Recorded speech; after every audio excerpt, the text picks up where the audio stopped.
That's what it's going to take, is using the law and the Constitution. And each of us has our own gifts. Trump has his own gifts. I have mine.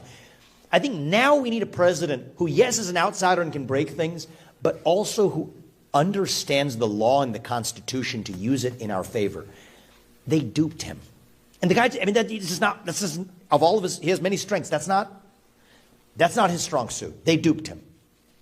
They told him you can't do all of these things. They told him you can't end birthright citizenship because you need a constitutional amendment. Yeah, that's a traditional wisdom. Read the 14th Amendment.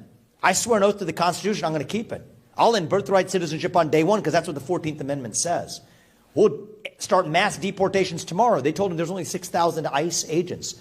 Read the law. It allows you to deputize local law enforcement to do it if necessary. That's 1 million people. We have mass deportations done in this country by the end of 2025. The wall is not enough. They're building cartel-financed tunnels underneath that wall. Commander-in-Chief, I don't need Congress. Negotiating with Congress over the wall, forget that. We'll move our military to the southern border. I get to do that as our commander-in-chief. So it takes a president now who understands the law and the Constitution. You know, if Thomas Jefferson were in this race, I'd say go for him. Right? Because he's got even more of that than I do. He wrote the damn thing, right? So, but he's not around. And I think it's going to take somebody who channels that 1776 spirit right now. And somebody who at least this time will get to the finish line. This can't be 50.1. We don't have a country left if this is 50.1. This has to be a landslide. A landslide minus some shenanigans is still a landslide. It's still a win. Think about picking yourself a general. 2 good generals. One's 80 years old, wounded 4 times over.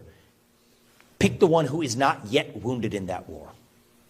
That's what I'm asking you to do. It's not for me. Why am I going to put myself through this? Why did Trump put himself through this? It's for the country. But I think we owe it to our country to make sure that America First and MAGA does not die with Donald Trump. It can't. This movement has to outlive him. It has to outlive me. I would say it has to outlive even Ethan. This is about the next 250 years of our country.